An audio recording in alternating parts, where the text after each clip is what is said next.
the only time the 82nd Airborne walked away. The morning sky over Sicily was still stained with smoke. Burning trucks littered the roads. Abandoned weapons lay scattered across olive groves. Somewhere in the distance, artillery echoed across the hills like rolling thunder. American paratroopers moved silently through the countryside. Their uniforms were torn. Their boots were caked in dust. Many had not slept for days. They were members of the 82nd Airborne Division, one of America's most elite fighting forces. Throughout its long history, the division would become famous for doing something almost no military unit ever wants to admit. They never backed down. From the beaches of Normandy to the frozen forests of the Ardennes, from Panama to Iraq, the men wearing the all-American shoulder patch earned a reputation for advancing when others could not. But hidden inside that legendary history is one remarkable exception. There was one battle, one moment, one retreat. The only time the 82nd Airborne deliberately abandoned ground during World War II. At first glance it looked like failure. Enemy forces kept advancing. American soldiers pulled back. Vehicles were abandoned. Entire defensive positions disappeared almost overnight. For commanders watching from headquarters, the situation looked dangerously close to collapse.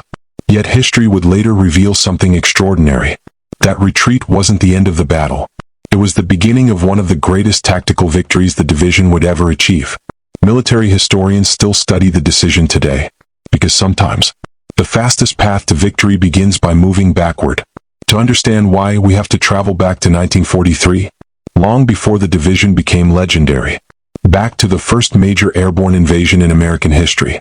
A mission so dangerous that nobody knew whether airborne warfare would even work. Thousands of young Americans volunteered to jump into enemy territory. Most had never fired a weapon in combat. Many had never even flown in an airplane before joining the army. Now they were preparing to leap into darkness. No one could predict what awaited them below. Not even their commanders. As transport aircraft filled the night sky over the Mediterranean, hundreds of nervous paratroopers checked their equipment one final time.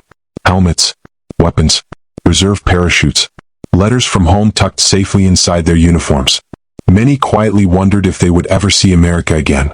When the green light finally illuminated inside each aircraft, there was no turning back. Within seconds, thousands of men disappeared into the darkness.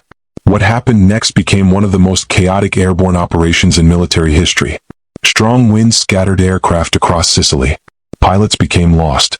Anti-aircraft fire forced formations apart. Entire companies landed miles from their designated drop zones. Some soldiers landed alone. Others landed surrounded by enemy troops. Some never found their units again. Instead of fighting together, small groups of Americans fought isolated battles across the island. Yet something unexpected happened. Those scattered soldiers began creating chaos far beyond their numbers. German commanders received reports of American paratroopers appearing everywhere. Roadblocks emerged unexpectedly. Supply convoys disappeared. Communication lines were cut. Bridges were threatened. The enemy believed far larger American forces had landed than actually existed. What looked like disaster was slowly becoming an opportunity. The scattered paratroopers adapted. Instead of waiting for orders, junior officers made independent decisions. Sergeants organized strangers into combat patrols. Privates found themselves leading attacks simply because they happened to know the terrain. The division's flexibility became its greatest weapon. It would not be the last time. But Sicily was only the beginning. The greatest test still waited across the English Channel. A test that would define the reputation of the 82nd Airborne forever. And eventually, lead them to the only retreat in their history. Chapter 2, The Road to Legend. By early 1944, Britain had become the largest military staging area in history. Millions of Allied soldiers prepared for one mission. Operation Overlord. The invasion of Nazi-occupied France. 4 months, the 82nd Airborne trained relentlessly. Every jump, every march, every field exercise, prepared them for a single night that would change the world. Unlike traditional infantry, airborne soldiers carried everything they needed on their backs. Weapons, ammunition, explosives, medical supplies, rations, radio equipment. Every additional pound increased the chances of injury during landing. Yet every missing item could mean death once combat began. Many paratroopers jumped carrying more than 100 pounds of equipment. Landing safely under that weight required incredible skill. Landing under enemy fire demanded even more. On the evening of June 5, 1944, Thousands of transport aircraft lifted off from English airfields. Inside each aircraft, silence. Some men prayed. Others smoked their final cigarette. A few wrote quick notes in small notebooks, hoping someone would send them home if they didn't survive. Outside the windows, nothing but darkness. Then came the signal. Green light. Go. One by one, the men disappeared into history. The skies over Normandy erupted with anti-aircraft fire. Tracer rounds streaked through the darkness. Aircraft shook violently. Pilots fought desperately to maintain formation. Again, many paratroopers landed far from their intended objectives. Some landed in flooded fields. Others became trapped in trees. Several drowned beneath the weight of their equipment. Still, the division kept moving. Individual initiative once again replaced perfect planning. Tiny groups captured bridges, destroyed artillery batteries, blocked German reinforcements, delayed armored divisions heading toward the beaches. By sunrise, the Germans faced complete confusion. They couldn't determine where the main airborne force had landed. Reports flooded headquarters from every direction. American paratroopers here. American paratroopers there. Entire regiments seemed to appear out of nowhere. The psychological impact became almost as important as the physical one. Fear spread faster than facts. That confusion bought precious hours for Allied forces landing on Utah Beach.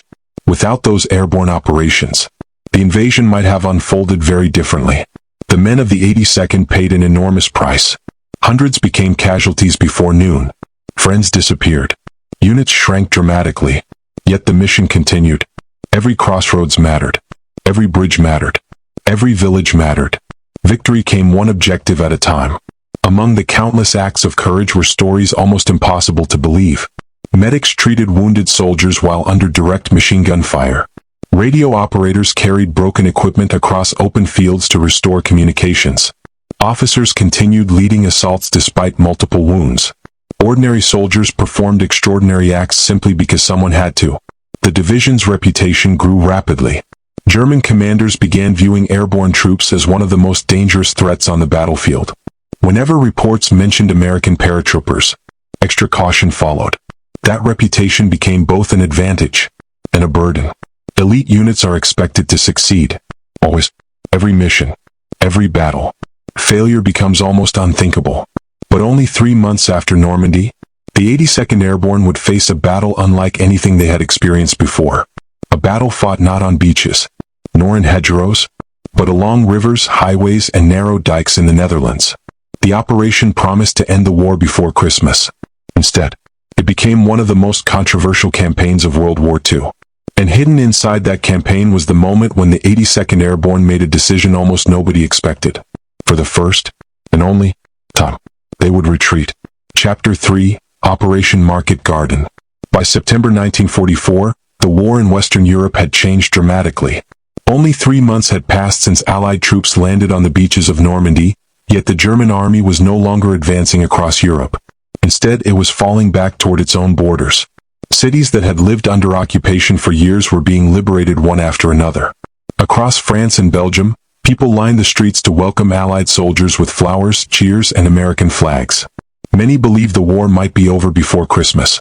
But military victories often create a new problem.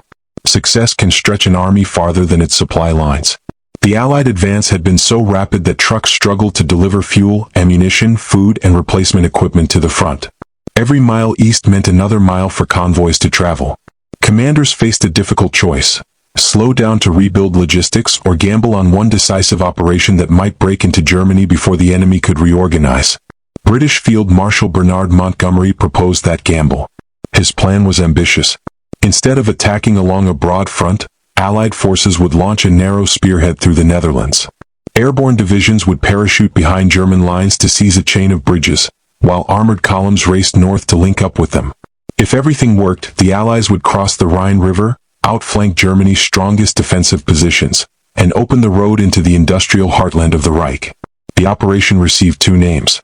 Market referred to the airborne assault. Garden referred to the ground offensive. Together, they formed one of the largest airborne operations ever attempted. More than 35,000 airborne troops from the United States, Britain, and Poland would take part. Among them was the 82nd Airborne Division. Their mission centered on one of the most important transportation hubs in the Netherlands, the city of Nijmegen. Unlike many wartime objectives, Nijmegen was valuable not because of factories or military bases, but because of its bridges. The highway bridge across the Val River was one of the few crossings capable of supporting tanks, trucks, and heavy equipment. Lose that bridge, and the entire timetable for Operation Market Garden would begin to unravel. The 82nd Airborne also had another responsibility. They were ordered to capture and defend the high ground known as the Grosbeek Heights. At first glance, those hills seemed less dramatic than the bridge itself. Yet Major General James Gavin, commanding the division at just 37 years old, understood something many overlooked. Whoever controlled the heights could observe movement across the surrounding countryside. If German forces seized those ridges, they could launch attacks against the bridge from advantageous positions. Gavin believed protecting the high ground was essential, even if it meant delaying the assault on Nijmegen. Historians have debated that decision for decades. Some argued the bridge should have been the first objective. Others believe securing the heights prevented an even greater disaster. What is certain is that Gavin faced a decision with incomplete information. He did not know precisely where German units were positioned. He did not know how quickly reinforcements could arrive. And he did not know that experienced German armored formations were regrouping nearby after earlier fighting in France. The operation began on September 17, 1944. Unlike the nighttime jumps in Sicily and Normandy, this airborne assault took place in daylight. Hundreds of transport aircraft crossed the Dutch countryside in long, carefully organized formations. For many civilians below, it was an unforgettable sight. The sky seemed filled with airplanes. Then came the parachutes. Thousands of white, olive, and camouflage canopies opened almost simultaneously. Within minutes, fields, roads, and villages were covered with descending soldiers. Many Dutch families rushed outside to watch. For years they had lived under occupation. Now Allied troops were arriving from the sky. The landings themselves were more accurate than earlier operations. Many units assembled quickly and moved toward their objectives. But as the first reports reached headquarters, troubling news emerged. German resistance was stronger than expected. The campaign that many hoped would end the war quickly was about to become far more difficult than anyone had imagined. Chapter 4. The Fight for Nijmegen. Capturing a bridge is one challenge. Holding it against determined counterattacks is another. The road bridge at Nijmegen soon became the center of intense fighting. German forces understood exactly what was at stake. If the Allies secured the crossing intact, armored columns could continue advancing toward Arnhem. If the bridge remained under German control, the entire timetable of Operation Market Garden would slow, giving defenders valuable time to reorganize. Both sides recognized its importance. Street by street, building by building, the battle grew more difficult. Urban combat rarely resembles the sweeping movements often shown on maps. Visibility is limited. Every intersection becomes a potential ambush. Every window may conceal an observer. Every damaged structure creates new obstacles for vehicles and infantry alike. Communication also becomes more complicated. Radio signals are interrupted by buildings. Smoke obscures landmarks. Small units often operate independently for long periods before reconnecting with higher headquarters. The soldiers of the 82nd Airborne adapted as they had in Sicily and Normandy. Junior leaders made rapid decisions. Engineers searched for routes around block streets. Medical personnel established aid stations wherever shelter could be found. Despite these efforts, progress remained slow. Meanwhile, time favored the defenders. German commanders rushed reinforcements toward the city. Artillery fire increased. Counterattacks became more frequent. The bridge itself remained beyond Allied control. Recognizing the urgency of the situation, Allied planners developed a bold solution. Instead of approaching solely from the southern side, American troops would cross the broad Val River in canvas assault boats and attack from the north. The crossing demanded careful coordination. Soldiers would paddle across an exposed stretch of water while under observation from prepared defensive positions. The current was strong. The river was wide. Success depended on speed, discipline, and cooperation among many different units. Once ashore, they advanced toward the northern end of the bridge while other Allied forces pressed from the south. The maneuver placed pressure on German defenders from multiple directions at once. Eventually, the bridge was secured before it could be completely destroyed. It was an important achievement. Yet the broader operation continued to face serious challenges. Farther north, British airborne forces at Arnhem remained isolated. German resistance had grown stronger than Allied planners anticipated. Road congestion slowed the advance of ground forces. Bridges captured earlier required constant protection against renewed attacks. Every delay affected the next objective. The optimism that surrounded Operation Market Garden during its planning stages gradually gave way to a more difficult reality. The campaign was becoming a contest of endurance rather than speed. For the 82nd Airborne, the hardest decisions were still ahead. Chapter 5. The withdrawal that changed everything. Military history often remembers dramatic advances. Less attention is given to disciplined withdrawals. Yet a well-executed withdrawal can preserve experienced troops, maintain cohesion, and create conditions for future success. During the fighting in the Nijmegen sector, the 82nd Airborne faced growing pressure from repeated German attacks. Enemy units probed defensive positions. Artillery targeted supply routes. Fresh formations continued arriving from nearby areas. Holding every position at all costs would have carried significant risks. General James Gavin evaluated the situation carefully. His responsibility extended beyond a single field or village. He had to consider the long-term ability of the division to continue fighting. Some forward positions had become increasingly difficult to reinforce. Others offered limited tactical value once German pressure intensified. Rather than allow isolated units to become surrounded, Gavin authorized a controlled withdrawal from selected exposed locations. The movement required exceptional discipline. A withdrawal under pressure is among the most demanding operations an army can conduct. Units must coordinate their movements carefully. Rear guards protect those moving to new positions.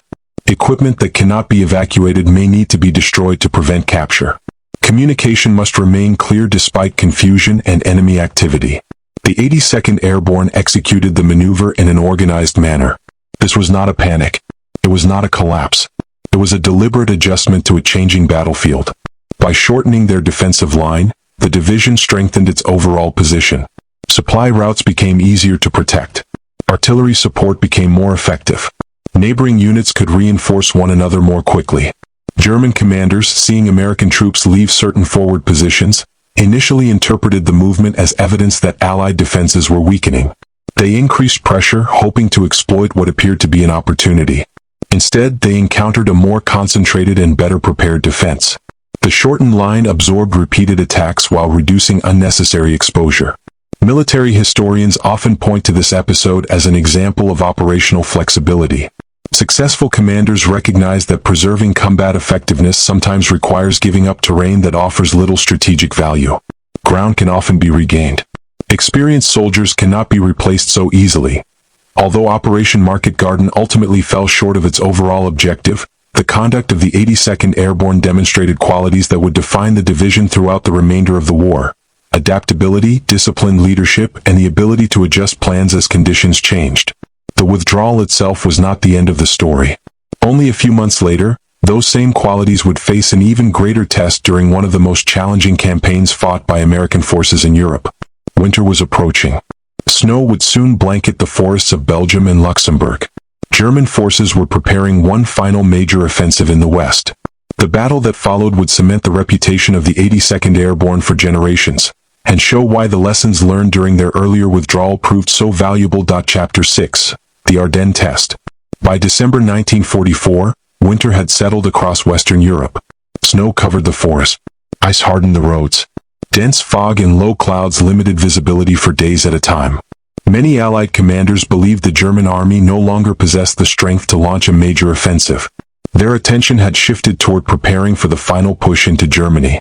But behind the front lines, German planners were preparing one last attempt to change the course of the war. Before dawn on December 16th, thousands of artillery pieces opened fire almost simultaneously. The bombardment shook the quiet forests of the Ardennes.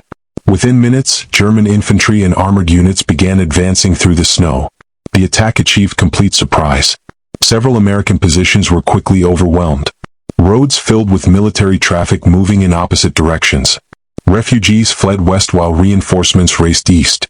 Communications became difficult as telephone lines were cut and radio networks struggled to keep pace with the rapidly changing situation. On maps and Allied headquarters, the German advance created a large bulge in the front line. The battle would forever be remembered by that name. The Battle of the Bulge. The 82nd Airborne, resting after months of continuous combat, received urgent orders. Pack immediately. Move toward Belgium. There was little time for preparation. Many soldiers climbed into trucks without knowing exactly where they were headed. The weather was bitterly cold. Winter clothing was limited. Fuel was scarce. The roads were crowded with military convoys trying to reach critical sectors before the Germans could break through. When the division arrived, the situation remained uncertain. Reports changed hourly. Some villages had already changed hands multiple times. Commanders needed reliable units capable of responding quickly wherever pressure became greatest. The 82nd Airborne became one of those formations. Instead of launching dramatic assaults, much of their mission centered on stabilizing the front, holding crossroads, protecting supply routes, preventing further breakthroughs. These responsibilities rarely make headlines, yet they often determine the outcome of campaigns. Without secure roads, ammunition cannot reach artillery. Without functioning logistics, even the strongest combat units lose effectiveness. The lessons learned months earlier in the Netherlands now proved invaluable. General James Gavin understood that every position had to serve a purpose. He resisted the temptation to defend ground simply because it had already been occupied. Instead, he concentrated his forces where they could provide the greatest effect. Defensive lines were organized around terrain, communication, and mutual support. Every company understood not only its own mission but also how neighboring units would respond if attacked. The flexibility demonstrated during Market Garden had become part of the division's identity. Throughout the Ardennes campaign, soldiers endured freezing temperatures, exhaustion, and constant uncertainty. Weapons malfunctioned in the cold. Medical evacuation became increasingly difficult. Simple tasks such as preparing food or digging defensive positions required enormous effort in frozen ground. Despite these hardships, the division maintained its cohesion. The discipline developed through years of training and earlier campaigns continued to guide every decision. As the weather gradually improved, Allied aircraft returned to the skies. Supply drops increased. Ground forces coordinated larger counteroffensives. The momentum of the German attacks slowly faded. By January 1945, the offensive had been contained. The front stabilized once again. For the 82nd Airborne, the campaign reinforced an important lesson. Victory is not achieved only through dramatic advances. Sometimes it depends on endurance.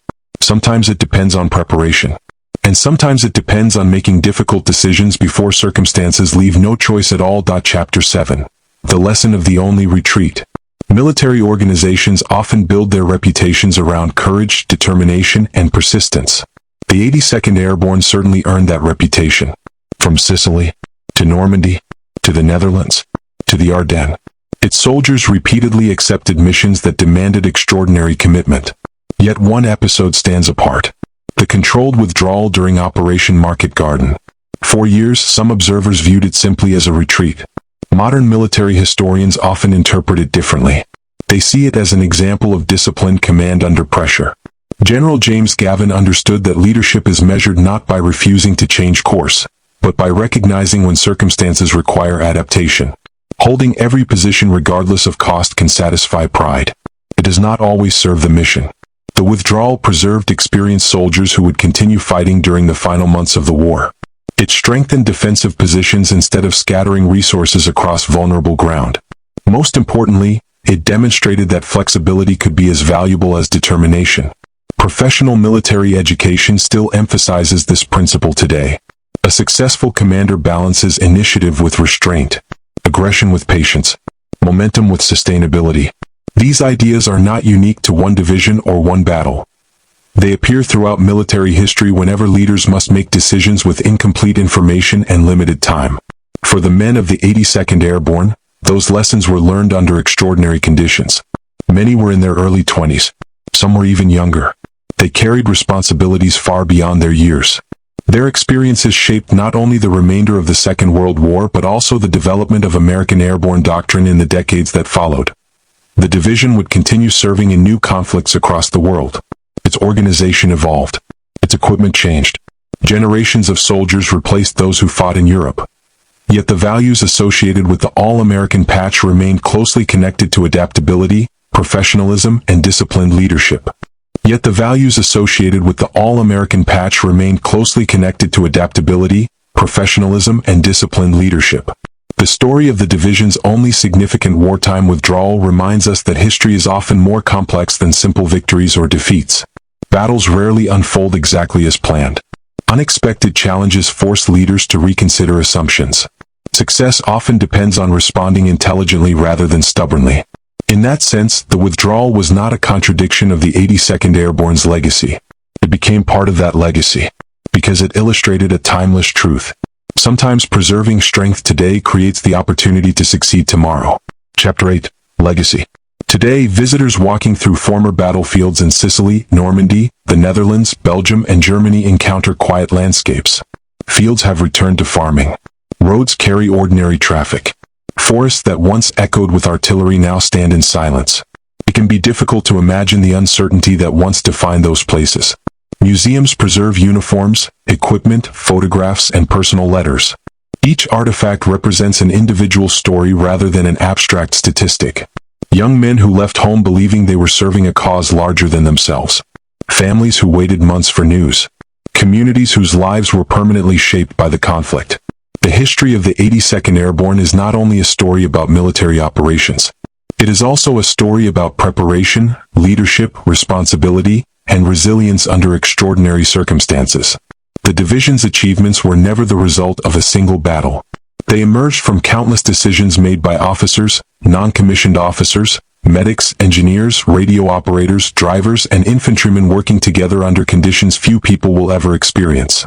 The episode remembered as the division's only retreat offers a valuable historical lesson. It reminds us that effective leadership is rarely defined by dramatic gestures alone. More often, it depends on careful judgment, on understanding the larger objective, on recognizing that preserving people and capability may matter more than holding a particular position for a few additional hours. That perspective continues to influence military thinking today. As historians examine the campaigns of World War II, they increasingly focus not only on battlefield outcomes but also on the decisions that shaped them. The story of the 82nd Airborne fits within that broader understanding. Its legacy was built not on perfection, but on the ability to adapt when circumstances demanded it. And perhaps that is why the division remains one of the most recognized formations in American military history. Not because every mission unfolded exactly as planned, but because time and again, its soldiers demonstrated the discipline to adjust, the professionalism to endure, and the determination to continue serving despite immense challenges. Their only deliberate withdrawal did not define them by what they left behind. Instead, it highlighted how thoughtful leadership and adaptability can influence the outcome of an entire campaign. That enduring lesson continues to resonate far beyond the battlefields of the Second World War. History remembers the victories, remembers the famous battles, the heroic charges, the flags raised over liberated cities, and the soldiers who refused to surrender.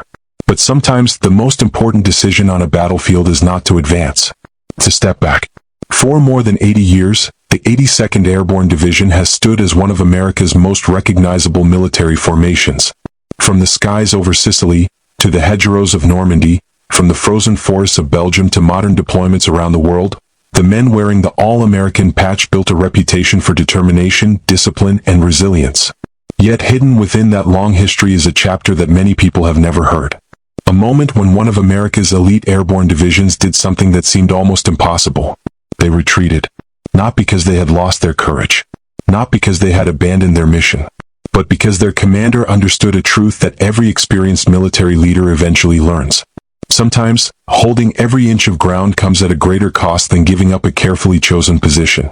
That single decision would preserve the division, strengthen its defenses, and prepare it for the battles that still lay ahead. In this documentary, we'll explore the events that led to that remarkable moment. We'll travel from the mountains of Sicily to the fields of Normandy, through the streets of Nijmegen, and into the frozen forests of the Battle of the Bulge. We'll examine the commanders who made difficult decisions under extraordinary pressure, the soldiers who carried out those orders, and the strategic choices that continue to be studied by military historians today. Because this is not simply the story of a retreat. It's the story of leadership under pressure, of adaptation when plans fall apart, and of how one of the most misunderstood moments in the history of the 82nd Airborne became one of its most enduring lessons. This is the story of why the 82nd Airborne's only retreat led to their greatest victory.